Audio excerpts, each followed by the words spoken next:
but yet it does. Every single interview Mr. Soros has given since then, he talks over and over again about the systematic collapse of Anglo banking started with Lehman Brothers, and that was they shouldn't have allowed that to happen. He says it like he's shell-shocked. Shell-shock what happens when someone goes into crisis and they don't realize they've been put into crisis. A lot of times they don't realize it right away. It takes a little bit to sink in. But every single interview, if you look up, Mr. Soros has given since the collapse of Lehman Brothers, he's said it over and over again. Well, someone's telling you something. You're in crisis. Yes, a crisis. Mr. Soros is in a crisis with the rest of Anglo banking. Now I'd like to talk a little bit about proactive measures. Proactive measures are something that happened to the Muslims. Yes, proactive measures are something that that is basically not demoralizing but moralizing. Yeah, they got Mein Kampf, and it was very moralizing for them, because it went hand to hand with their Quran and everything else. I had a very interesting experience when I was very young. I rode a bus that was to school that was, it was not necessarily 90% minority, but it was. It was 90% majority. It was like a UN bus. It wasn't 90% black, 10% white. It was very, very mixed, kind of like this planet is right now. You think you're a minority, but everyone is a minority on this planet. There are no clear majorities on this planet. You only think there are. Africans are the clear majority, but they don't have any power.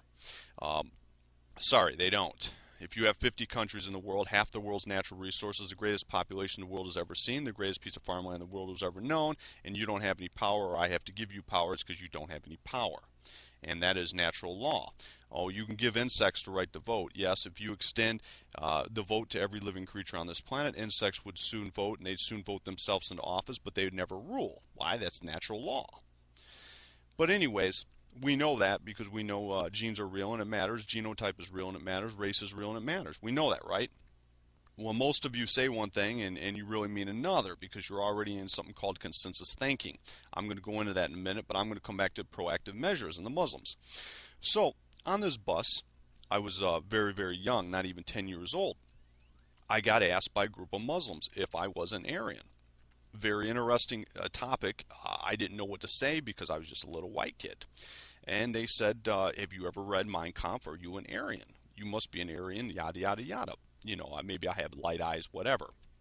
You get the message. It was a pretty wild conversation, but that should tell you something about how far gone they are.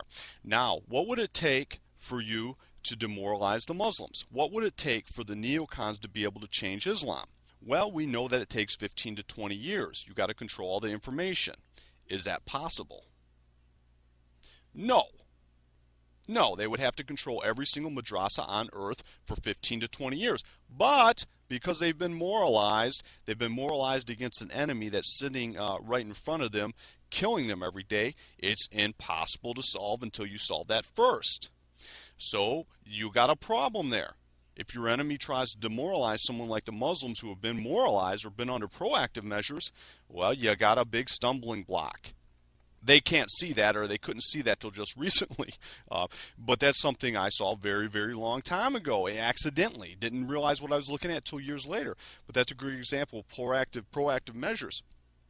There is no changing Islam until you solve Israel and until you put them under active measures and control the madrasas. I suggest you look up how many madrasas there are. And I suggest you think about what I told you. You can't do anything about a situation like that. Well, you can kill them all, sure you could, but they don't really have that power. If you look at the other side of the equation, their biggest stumbling block, I guess over the past 30 years, has not been what you think it is. Many people think Israel's their greatest strength. Well, no, Israel is a big problem. Israel has been a problem for a long, long time, and even individuals like Rockefeller, famous individuals in Anglosphere, have scratched their head over it. That's the thing they worry about. That's the thing that's out of their control. Well, that's fascinating for you to know that. And this type of information I'm giving you is useful for a variety of different reasons. The Russians, when Vladimir Putin took over, a lot of rabbits have their ears scratching their ears. White rabbits don't know what's going on there. I'll go into that in another session. Some different opinions, anecdotes, whatever, in a roundabout way. Mr. Putin is brilliant, but he is basically a front man to a big olam. What's an olam? An olam is an oligarchy. Yes, that's where the word comes from. The word oligarchy comes from olam. Olam was the Druid council that controlled everything in the ancient world. Yes, your life was controlled by Druids a long, long time ago, and they had an olam, and olam is where we get the word oligarchy. One tribe, one olam, one rai. One tribe, one oligarchy, one king. Very simple combination. It works for us. It's worked for us thousands of years. It continues to work for us for good or bad or ill. But he is a front man, a very powerful one, the most powerful white rabbit in the planet. Why? Because he can put stuff together on a dime, and everyone on the planet has to adjust to it. He has a single vision of the past and a single vision of the future, and his vision of the past is going to be a lot different than yours. And his vision of the future is going to be a lot different than yours. But they're very, very smart. But one thing they've shown is that you can put together proactive measures very quickly and put a white rabbit tribe on point very, very quickly, even under the gun. But I'll go into that. But those are examples of proactive measures. Maybe you've been over there. They weren't demoralized through racial politics or anything like that. There was no second-generation communism there. They were under first-generation communism. That means that they were still healthy racially, but they were very unhealthy when it came to economics, and someone took advantage of that. The neocons took advantage of that. They met their fate very quickly when it was time for them to meet their fate. But Mr. Putin was there, and he came together under a wide sky scenario. What you don't see can kill you politically. He came to power like our side always comes to power. Voting, sometimes it's voting, sometimes it's a partial vote, sometimes it's a hung vote. Our side has never once come to power under conventional politics. Our side comes to power or is already in power, and it's too late for them to do anything about it. But by the way, every group that comes to power now on this planet generally comes to power through full spectrum practical politics. There's not really any voting. That's happened before. It's a partial vote or something agreed on ahead of time. You're going to have to get used to that. You're an idealist. You want democracy to work. Well, I'm here to inform you, use your noodle. But anyways, Mr. Putin's a very tough customer, and the people around him are very, very intelligent, very, very impressive. You won't get a good read on them because they do their job.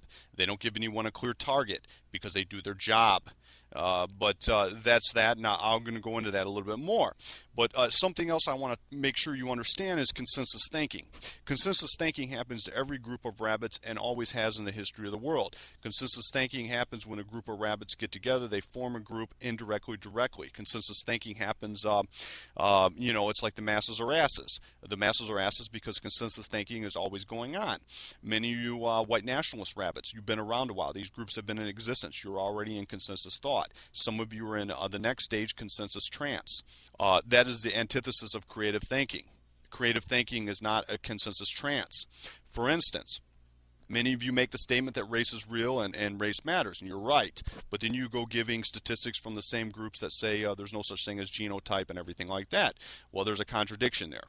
Either their statistics are way wrong, way right, or they're lying to you. If someone's lying to you from the beginning, they're probably continuing to lie about it. A lot of times those statistics are worse or better, but it's never that bad because they know something you don't know and something I know. You can get on a plane and go to another country right away, and white rabbits can consolidate no time flat. Yeah, that's what they worry about. They're not worried about what you think they're worried about.